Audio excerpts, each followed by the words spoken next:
He's been traveling and he picked up a respiratory virus or something just as he was getting home. So I volunteered this morning to cover Sangha for him. So I'm very happy to be here again, 2 weeks in a row. And I'm sure Howie's doing fine. I'm glad he gets to go to bed early. That's how I actually convinced him. I said, Howie, you'll be able to go to bed early if I take Sangha tonight. So, if you don't already know me, I'm David Lewis, and longtime friend of Mission Dharma, and longtime student of Howie, and longtime practitioner, which in these troubled times I'm very grateful for. I'm so grateful for my practice. And I'm grateful for this opportunity to sit this evening with you. Give ourselves a break from whatever personal life or world news might have been agitating us today. You might not even know you're agitated, and you may not be agitated. But if you are, now's the time to notice and maybe let go of that with an out-breath. Because as we sit quietly together, we can turn our gaze inward and let go of the trials and tribulations of the day, the trials and tribulations of the world, and simply rest in the present moment. It's such a gift, such a refuge. It's one that I treasure above all else.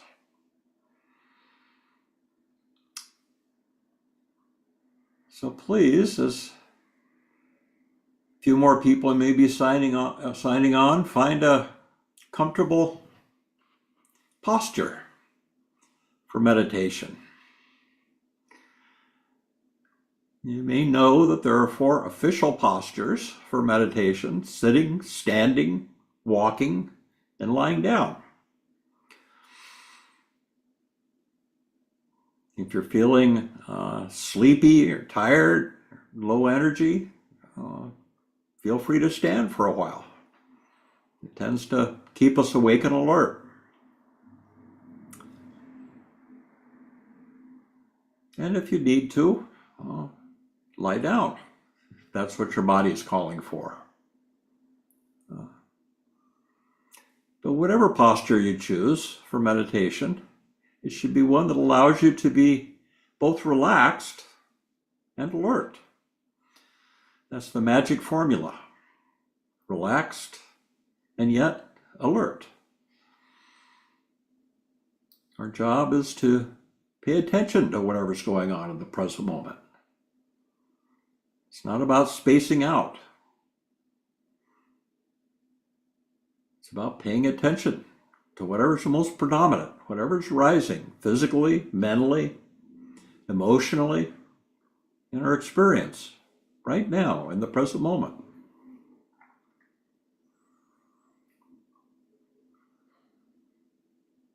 And feel free to gently close your eyes if you're comfortable meditating with your eyes closed. Turning the gaze inward. And noticing how that changes your experience. How when we close the sense door of the eyes of seeing, sometimes the other sense doors open up. We may become more aware of sounds, for instance.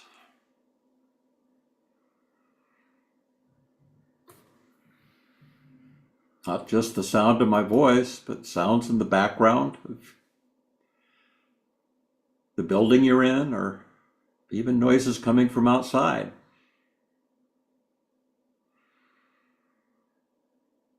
Or even noises coming from inside.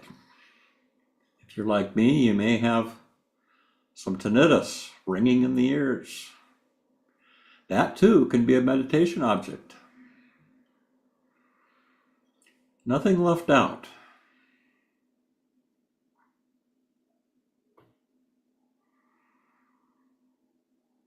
And relax.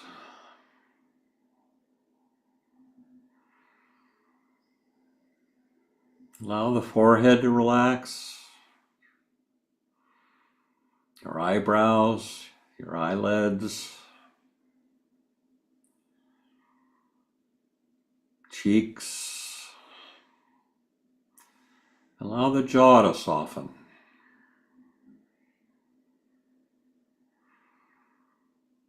Letting go of any tensions you may not have even known you were holding.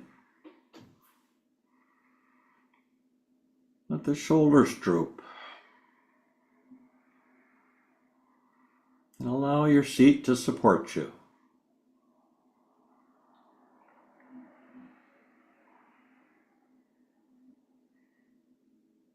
Allowing the body to settle.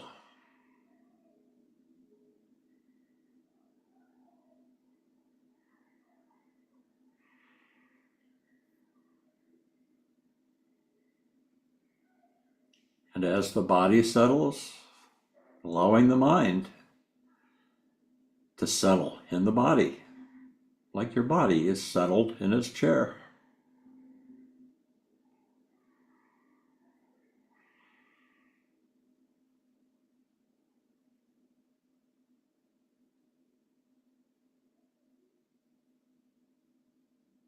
Letting go of any tension you may notice.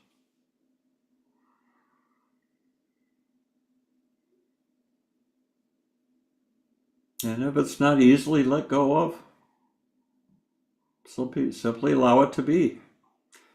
It's like this.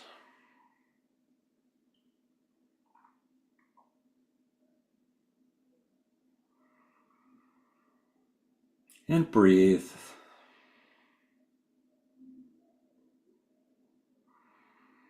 The breath is a reliable anchor in meditation, anchoring you into the present moment, as is the body. The breath, the body, only happen in the present moment. So if we need to come back and ground ourselves once again in the present, bringing our awareness to the breath and or the body is an easy way to do it.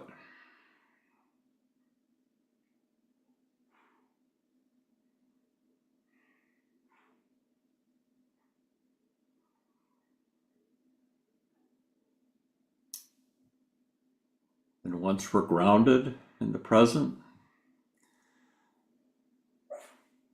we may choose to stay with the breath, or you may choose to open up your awareness to other phenomena happening.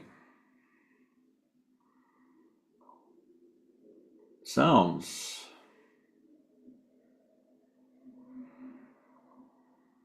arising and passing away.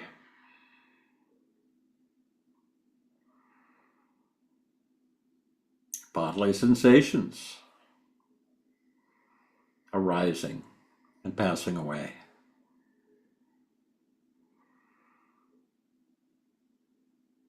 It's the common nature of all phenomena to change.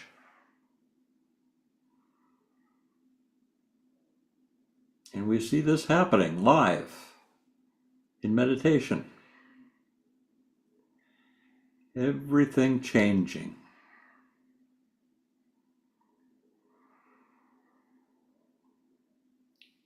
The Buddha said, everything is constantly in the process of becoming something else.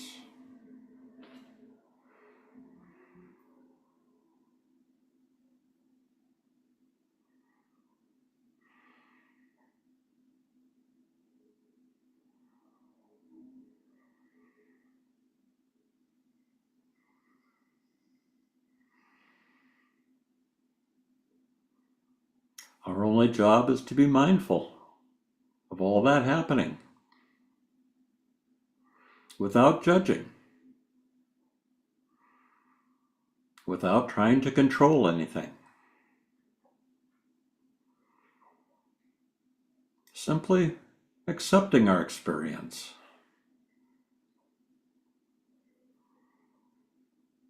Receiving it.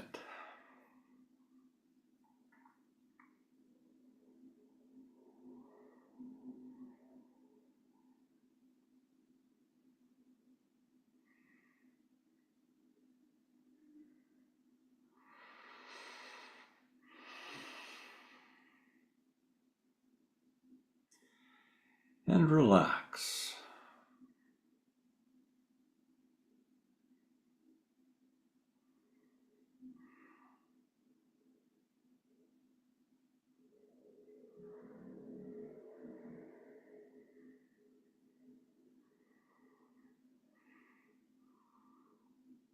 Allowing the body to settle a little bit more. Inviting the mind to drop in.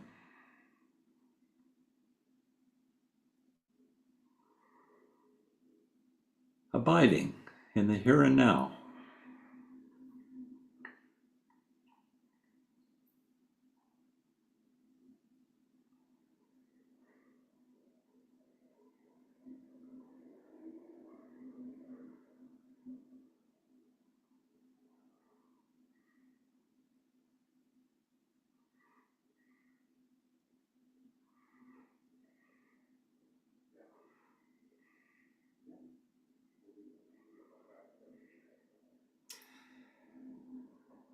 So continue practicing in whatever manner most resonates with you.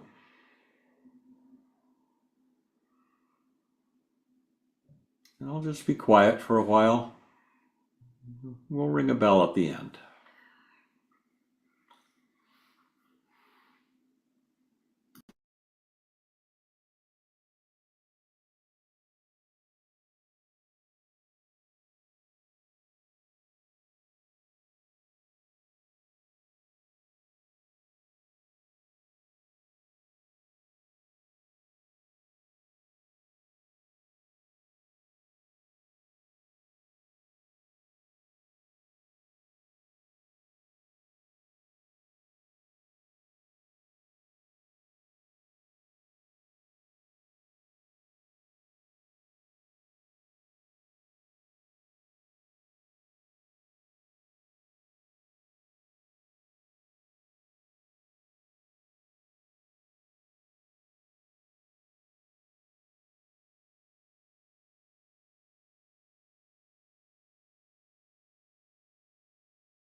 If the mind has wandered, no worries.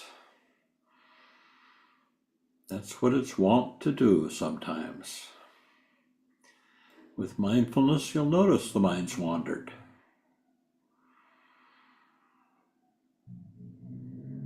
And the invitation is to gently bring your attention back to the breath, to the body.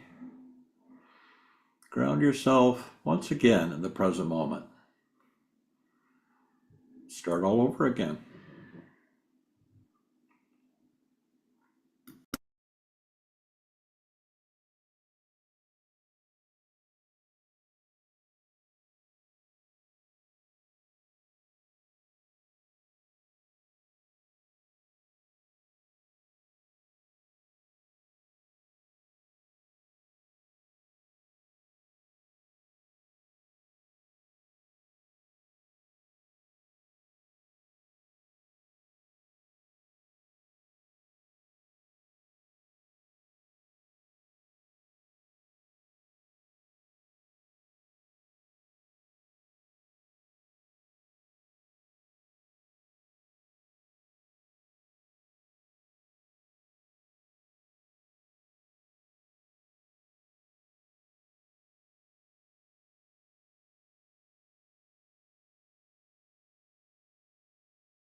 Welcome back.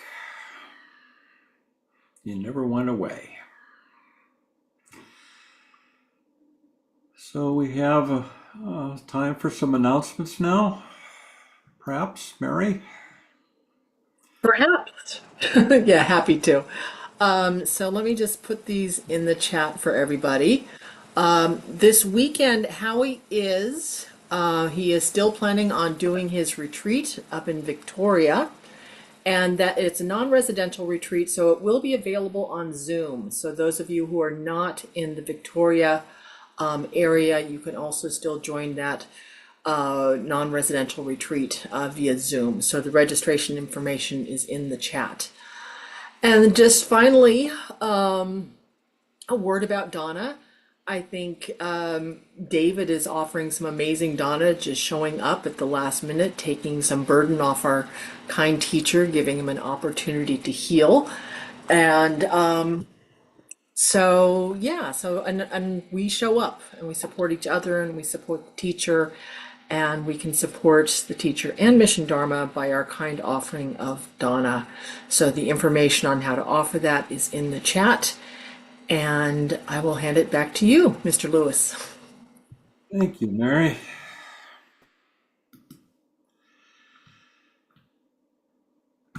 Well, I've been reflecting in my own practice on simplicity lately. And so that's my theme for this evening. One of the things that I've learned after years of practice is that the longer I practice, the less I know.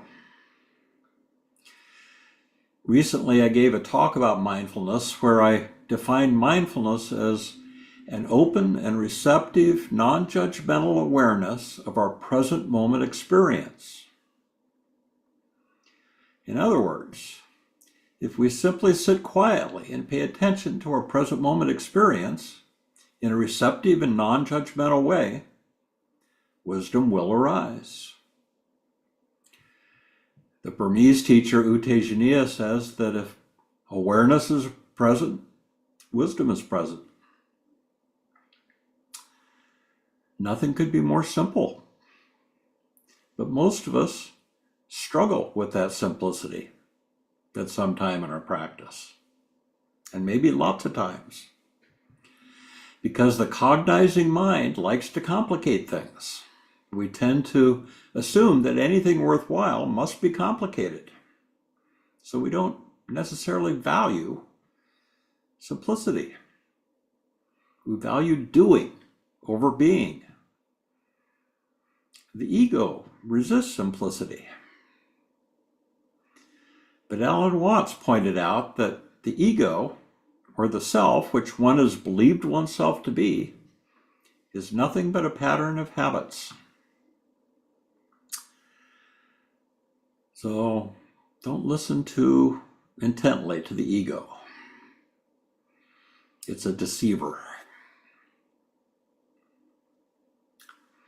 So in order to reside in a receptive, non-judgmental awareness of the present moment, hopefully, as we just did, but in order to do that, we must overcome our conditioning, our pattern of habits.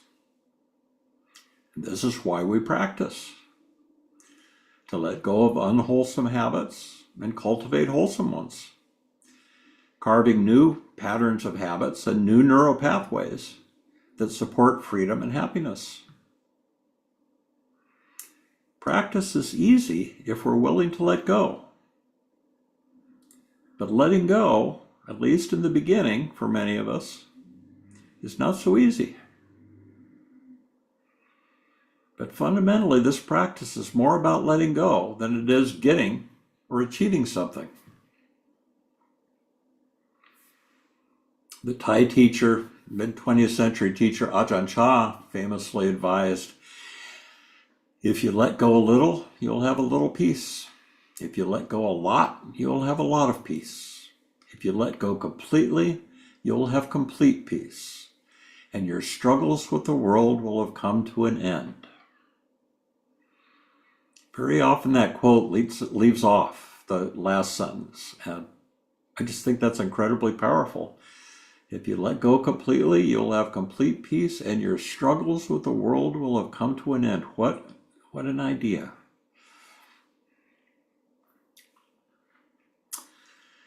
I'm very fond of the story of how the Buddha discovered the middle way of practice. Some of you may know it. The young Siddhartha, who was the Buddha's given name before he became the Buddha, you may know, set off on his spiritual path after he encountered the heavenly messengers of old age, illness, and death. They gave him an insight that life is inherently difficult. And he wanted to know how to cope with that, how to alleviate suffering. Part of his insight was that there are monastics and practitioners who seem to prioritize freedom, the freedom that he was seeking. The practitioner was the fourth heavenly messengers, and they seemed to have a way. So he set out to find that freedom. And the first thing that he did was he sought out accomplished teachers. He set out to find and study with various teachers who emphasized different spiritual systems. And while he learned a lot, still, none of them really showed him the ultimate freedom that he sought. After a number of years, he decided to try ascetic practices, more ascetic practices, which were commonly practiced in his time, as they are today in India. So he only took enough sustenance to barely keep himself alive, rejecting the body and striving to free the mind from it. He nearly starved himself to death. But still, he did not find that freedom that he was looking for. So he let go of that practice as well and continued his journey. And then one day, he had a random memory of when he was very young, maybe 6 or 8 years old. His father had brought him along while the father was performing some agricultural ceremonies. And he sat young Siddhartha down under a rose apple tree to watch. And the boy's attention wandered away from the event, and he found himself in a blissful reverie, just sitting there, relaxed, warmed by the sun. He was simply abiding in the here and now, and his mind quite naturally became still. And from that composure, joy, rapture, and peace naturally arose. That memory reminded the adult Siddhartha of what freedom feels like. He clearly saw that he had the capacity to be free all along, and that he had indeed experienced it as a child without really knowing what he was experiencing. Could it be, he asked himself, that freedom comes from doing less and from not striving to make something happen or to get something? Might there be another way?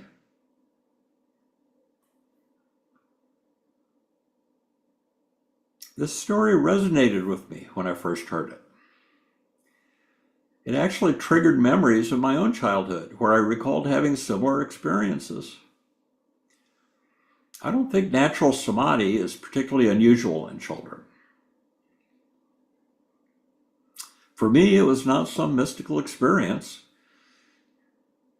just simply lying on my back in a field of grass, looking up at the clouds on a warm sunny day, watching the clouds pass by, like thoughts passing by, constantly changing. Or memories of sitting by a quiet pond with my feet dangling in the water. In retrospect, I can now see, as the Buddha did, as the Buddha saw, that the ordinary contentment of these childhood experiences stemmed not from the setting, but rather from the fact that my mind became still. I was too young to contemplate the experience very much, or to complicate it by overthinking or looking for meaning. I was just resting there in the here and now, with my sense doors open, that's all. But my mind was still, and that was memorable. Interestingly, some 65 years later, those memories of peaceful abiding are much more vivid for me than some of the big events of my childhood. They made an impression, even though I didn't know what was going on, because in fact, not much was going on. It was only after a life of practice that I recognized their significance, as the Buddha did. For the Buddha, this insight changed everything. He found a tree, in this case, a Bodhi tree, and he vowed to sit under it until he woke up. His ego rebelled in the form of Mara, casting doubt that waking up could even be possible. But the Buddha persisted until he woke up. He had discovered the middle way between intellectual understanding and ascetic striving, and it was so much simpler than he thought it would be, than he expected. Adyashanti reminds us that it's not what you think, it's much, much less.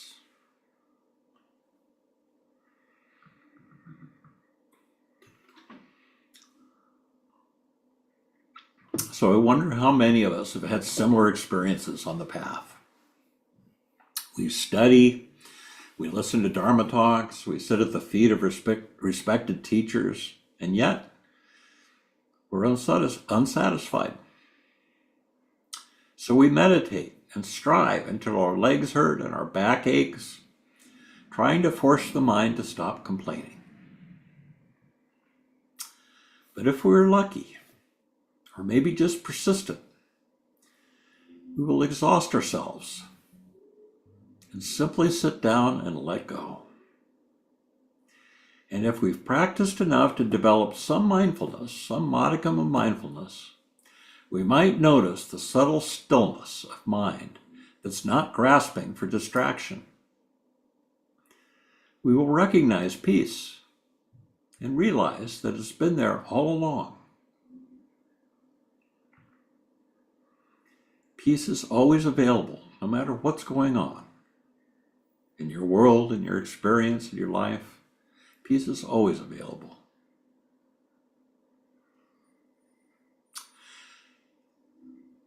So, if your mind right now is raising objections to the idea of simplicity, if you're thinking, it's not that easy, that's useful. Because taking a close look at why practice is not easy is an effective way to find the edge of your practice.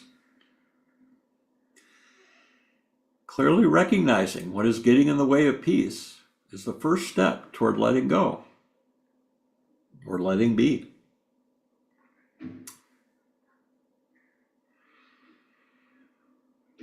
Tilopa, who was a Buddhist tantric master that lived 1,000 years ago, offered 6 words of advice to Naropa, his student. Naropa ended up being one of the founders of a major Tibetan Mahayana tradition. Tilopa said to Naropa, "Don't recall. Let go of what is past. Don't imagine. Let go of what may come. Don't think. Let go of what is happening now. Don't examine. Don't try to figure anything out. Don't control. Don't try to make anything happen. And rest. Relax. Right now. Just rest.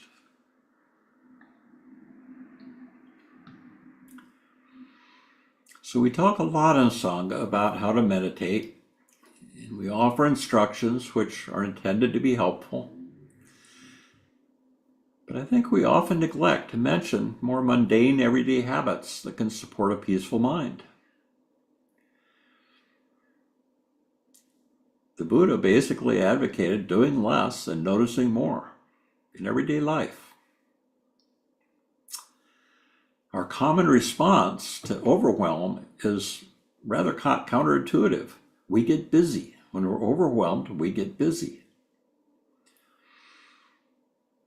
In the Four Quartets, T.S. Eliot noted that we are distracted by distraction. We are distracted from distraction by distraction.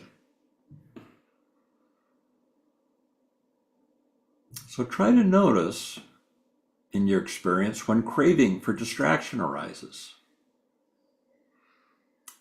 You can also observe this in other people, such as all the folks we see walking down the street staring at their screens or listening to something through headphones or earbuds. The present moment isn't enough for them. They need additional stimulus. It increasingly seems like most everyone is connected to technology all the time. Seems like it. It doesn't matter what the content is, it's still distraction. Even if you're listening to a Dharma talk, you're still doing something other than abiding in the present, in the here and now. And why do we do that? Because in our overstimulated world, the here and now doesn't seem like enough. In our technological bubble, we're bombarded with stimuli.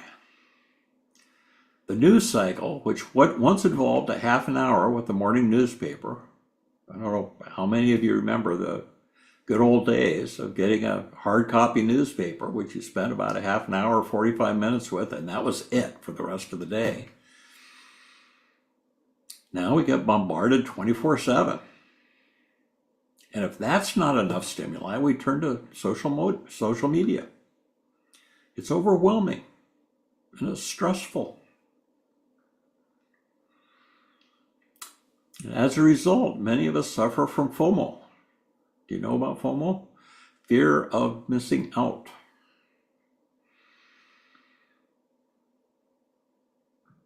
So I'd like to propose an alternative based on mindfulness practice, and that's JOMO, joy of missing out. When we sat down to meditate this evening, an hour ago, I just thought, it's such a sense of relief and refuge. It's just, I spent a little too much time looking at news today, and it was just lovely to let go of that. Intellectually, we often think that we would like our lives to be more simple. But when we actually try to simplify, you might find it makes you a little uncomfortable. Because busy is a habit. And we often find doing something more comfortable than not doing. That's a habit we can change if we're willing to. It will come quite naturally if you meditate regularly, because meditation is about renunciation or doing less. When we meditate, we're training the mind and the body to be still. But we can also take a look at everyday activities that can be simplified. If we're walking or driving, we don't necessarily have to be listening to a podcast or to music. If we're washing the dishes, just do that. Instead of planning what to do next, feel the warm, soapy water. It's lovely. Avoid multitasking, which just distracts us from simply being with whatever we're doing. There's a kind of funny story about that, about Suzuki Roshi, who was the former abbot of the San Francisco Zen Center. And he often admonished his students about multitasking. He often said, don't multitask. But one day a student walked into the dining hall and they saw Roshi eating breakfast while he was reading the newspaper. And the student pointed out that he was multitasking. And Roshi replied, no, just one thing. I'm eating my cereal and reading. It was kind of a joke because he'd been caught out.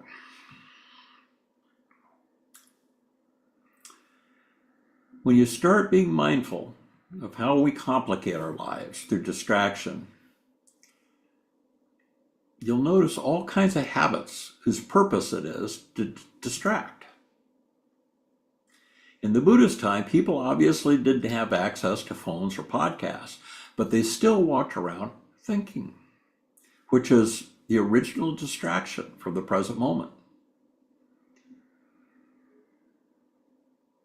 In walking meditation, we not only pay attention to what the body is doing, we are also aware of what the mind is doing.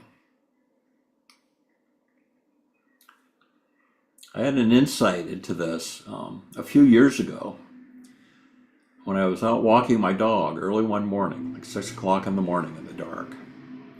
And I wasn't doing walking meditation. I wasn't even thinking about meditating, but the habit of mindfulness kicked in. And I noticed when I was thinking as I walked along, it was like wearing blinders to the sensations of the world around me. And then I noticed that when I stopped engaging with my thoughts, it was like taking off the blinders and noticing the world for the first time. My sense doors opened up and the world around me became so much more vivid. It helped that the sun was coming up. That was an inspiration. But I saw how much I was missing because I had been feeding distraction. I'd been thinking about something. So now when I walk my dog, I try to notice the blinders opening and closing, depending on whether I'm thinking or not. It's an interesting practice. Have you ever noticed when you're walking or driving someplace that when you arrive, sometimes you're not quite sure how you got there? That's because your mind was elsewhere. So you might want to give that practice a try. It's really rewarding. It also promotes mindfulness in everyday life. In the Zen tradition, there's a famous saying, before enlightenment, chop wood and carry water. After enlightenment, chop wood and carry water. It's kind of a koan.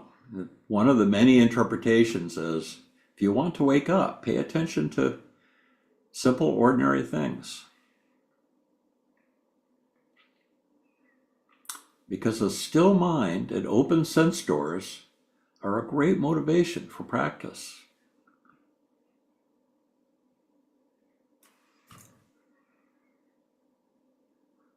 So as I said, the ego, or illusory sense of self, which is made up of habits of mind, the ego doesn't like a still mind. When we're meditating, the ego will throw juicy thoughts and worries at us just to distract us. When the Buddha noticed this happening, he said, I see you, Mara. Often, when we recognize the impulse to distraction, just seeing it and naming it will cause it to evaporate. The more we practice this way, the more peace we will find. Mara, by the way, is kind of in the iconography of early Buddhism, Mara is a kind of demon that haunted the Buddha and tormented him, tried to make him think that he wasn't good enough. So feel free to say, I see you, Mara, when your ego is trying to lead you down the rabbit hole, something or other.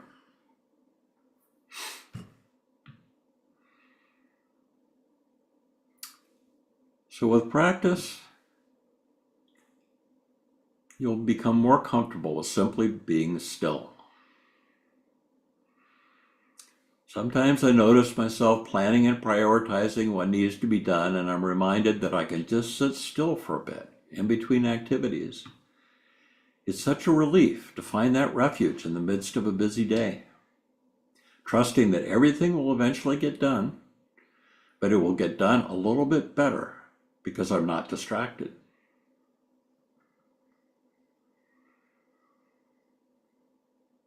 The Dharma can be appreciated intellectually, but cognitive understanding will not free you. You will not find freedom that way. If you want to wake up, you have to train the mind to let go of craving, distraction, and see the nature of things. Mindfulness practice will take you all the way. As the Buddha said at the very beginning of the Satipatthana Sutta, which is his teaching on how to meditate, on its mindfulness instructions, the Buddha said that this is the direct path for the purification of beings, for the surmounting of sorrow and lamentation, for the disappearance of dukkha and discontent, for acquiring the true method, for the realization of nibbana, namely mindfulness. So that says quite a lot. Mindfulness will take you all the way. And to repeat that quote from Adyashanti, it's probably not what you think. It's much, much less. So those are just some random thoughts on the simplicity of practice, or how practice can be simple, that I had to share. And I'd be curious if you have any reflections of your own or simplicity practices you'd like to share, or otherwise any questions or comments about the talk.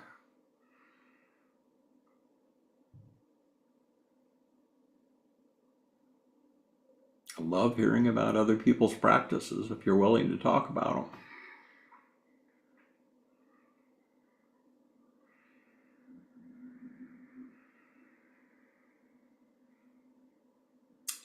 David Harris, please. Along the lines that you're speaking about, one of the practices I do sometimes is I'm a little bit of a news junkie, music junkie in the car, and I will just turn off the radio. It's like a habit of mine to have the radio on, and it just really changes the experience. And it's sort of, to your point, it sort of forces me into being mindful while I'm driving. But it's one of those things where it's such a simple thing to do, and it really changes the experience. So I just thought I'd share that. Yeah, thank you. I heartily endorse that. I remember the first time, well, maybe not the first time I discovered that, but I had the same experience. Just turn the radio off, have the experience of driving is like this. You feel the rumbling of the road. You hear the spinning of the tires. You see the landscape whizzing by. I reported on that to a group of beginners that I was teaching, a beginning meditation class, and they were horrified. They said, how could you meditate? If you meditate while you're driving, wouldn't you just crash into something? I said, no. Would you rather have somebody driving that's mindful of everything that's going on, or would you rather have somebody driving that's distracted? That's the heart of the practice. So thank you, David. Thank you for sharing that. I just have to share one thing. You gave a talk this summer, maybe it was in July, and you said something that just really stayed with me, which was just everything we hear in the news and the relentless news cycle about, it doesn't, uh, we still have a right to joy and we still have a right to happiness, even though there's so much suffering in the world. And I don't know, that just really turned on a light for me in this period of time. It really, really stayed with me. So I just wanted to share that as well. Yeah, thank you. That's been one of my themes this year, and it's really appropriate for right now. I'll repeat. I think I know what you're referring to. I had this insight one day that um, when I'm feeling horrible about what's happening in the world, when I'm feeling bad about wars or starvation or political unrest or any of the above, I stopped and thought, okay, what am I contributing by feeling awful about this? And what I'm contributing, I realized what I'm contributing is suffering. That I'm just adding to the suffering of the world by being upset about what's going on in the world. Not that there's anything wrong with being upset about what's going on in the world. I think we all are in one way or another. But if we spend a substantial amount of time suffering, that's our gift. That's what we're giving back. That's what we're giving to the world. So it's really important to spread some joy too, because that's what will really make a difference in the world. The world needs my joy more than it needs my suffering. I think that's maybe what I was talking about back in July. Yeah, that is it. Yep, for Yeah. sure. So yeah, it's so pertinent now. We have a big election coming up in 3 weeks, and I was just thinking this morning as I was reading one of the newspapers online, I thought, okay, I'm just going to ignore anything anybody is saying in the news about what's going to happen because they don't know. Nobody knows what's going to happen. So I don't care what they have to say about whatever's going to happen is going to happen. And if I let go of that, then all of a sudden about two-thirds of the news just becomes irrelevant. It's, people telling you what they think's going to happen, talking heads.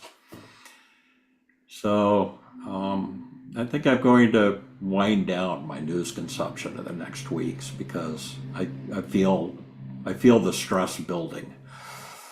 Anybody else noticing that? Uh, I know it's true because all my friends are talking about it.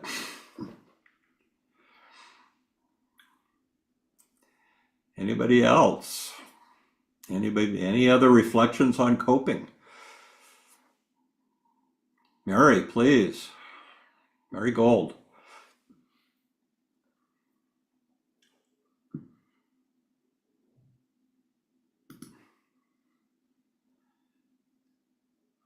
Are you muted, Mary? Yeah. Maybe not. How's that? There you go. Okay. I don't know what happened.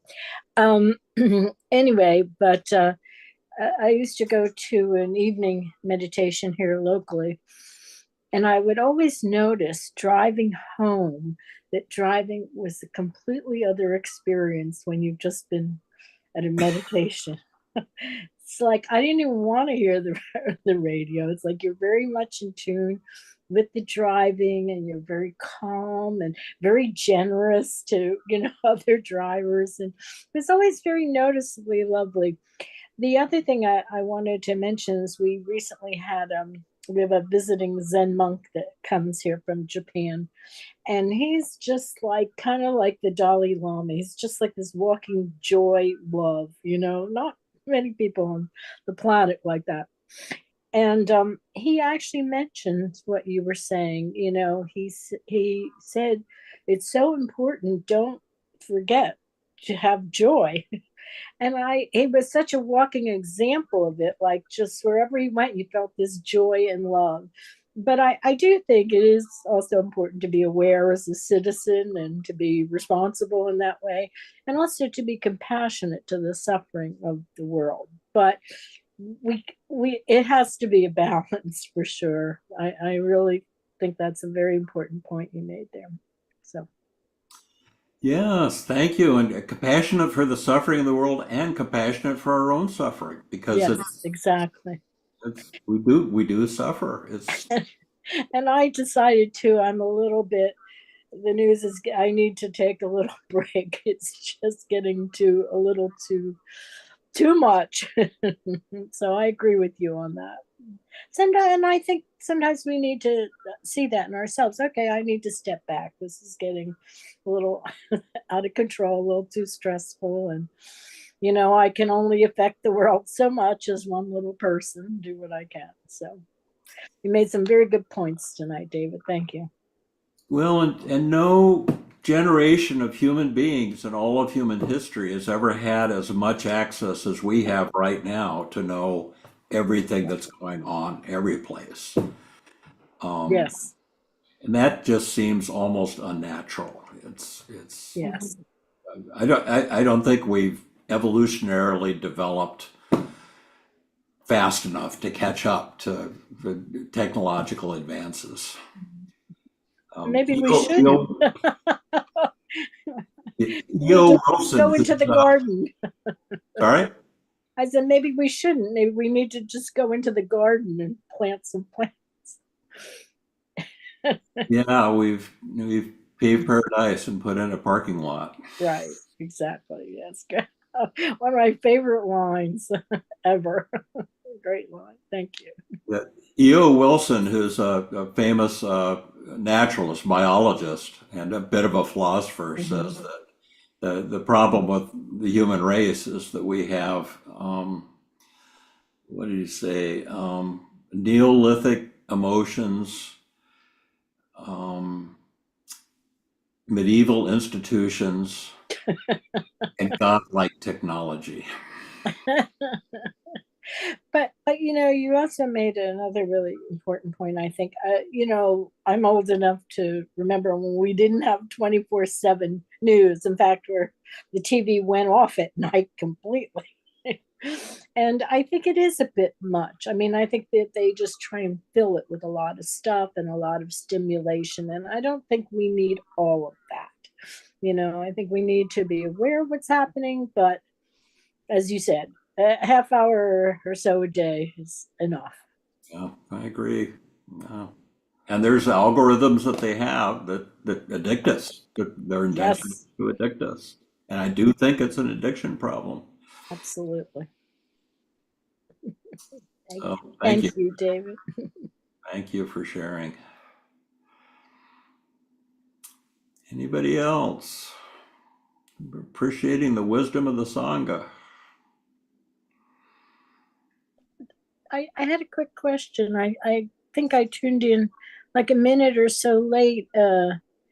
Is Howie not feeling well that he's not here tonight? Howie's not feeling well. He's been traveling and he picked up a respiratory virus of some sort. Oh dear. And as Mary said, he's getting ready to teach a retreat, so Yeah. he just needs to sleep. Yes. Well, my wish is that he feels better and takes care. And thank you, David, for being here too. Likewise, let's all send some metta to Howie.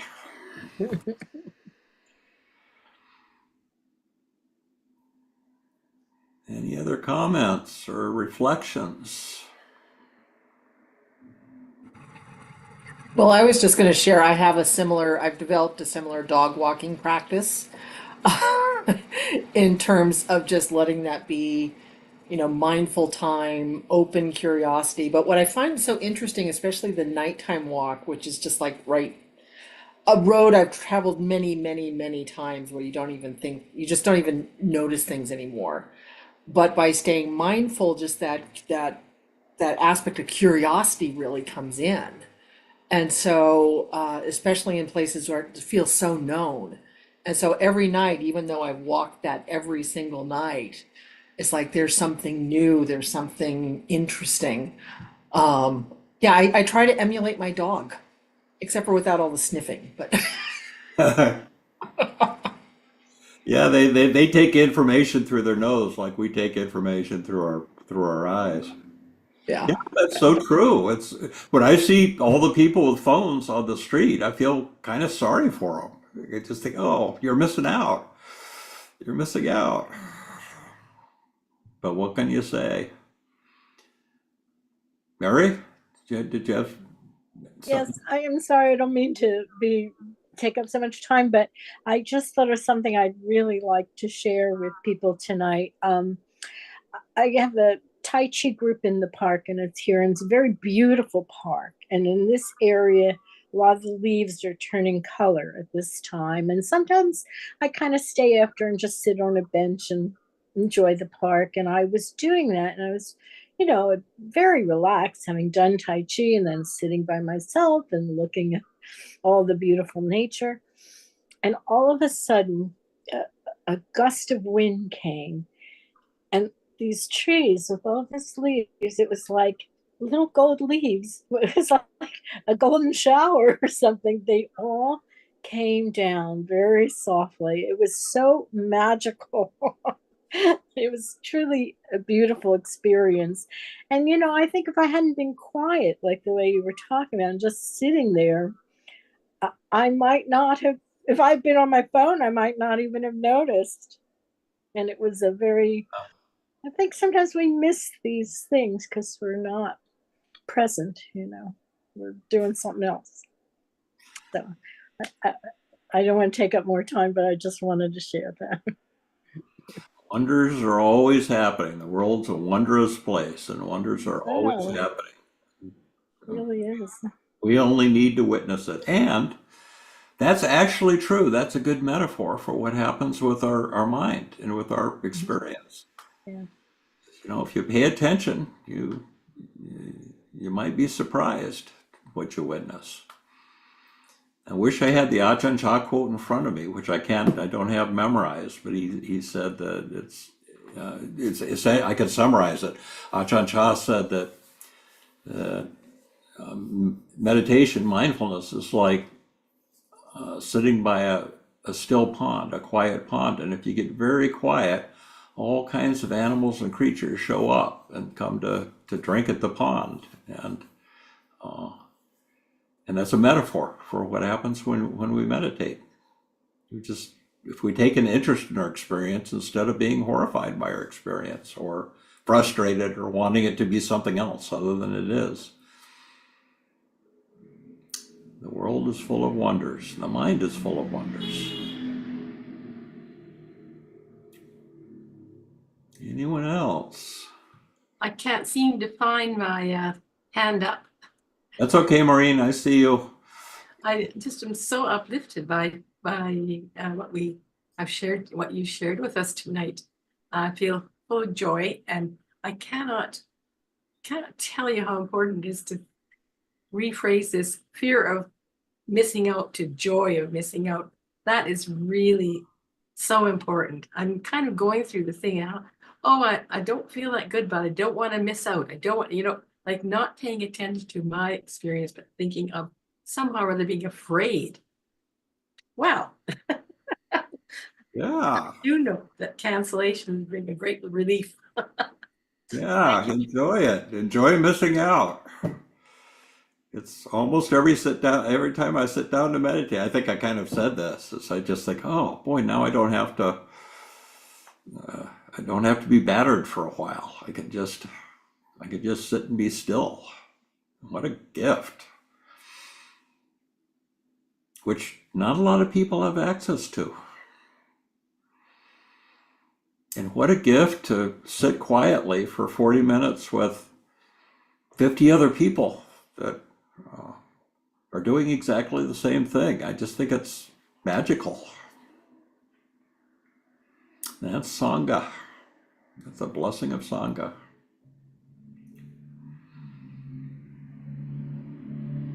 Any other comments or reflections?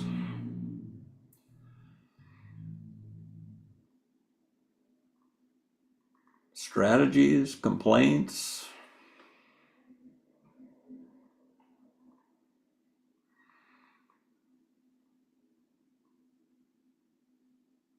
Okay, I'm going to do is part of offering the merit of our practice. I'm going to do a little exercise that I do every once in a while. And if you're comfortable turning on your camera, please feel free to, and you don't have to. But if you do have your camera on and you can see, switch to gallery view rather than speaker view, if you know how to do that. So that you see all these faces. Doesn't matter how many cameras are on or not, but for those of you that have your camera on, choose a face, randomly face, a random face. They won't know you're looking at them, and you don't know who's looking at you. And send them metta. May you be safe from danger and harm. And now choose another face. May you be healthy in body and mind. And another one. May you be free of suffering.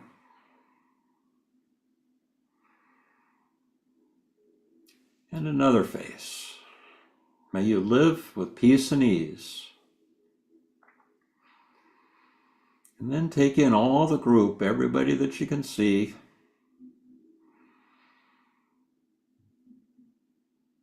May you all be safe from danger and harm.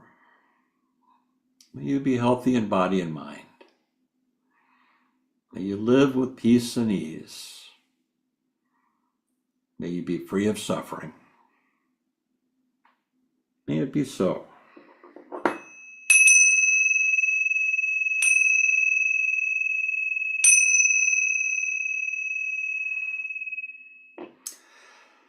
So thank you for your kind attention, and go forth and simplify.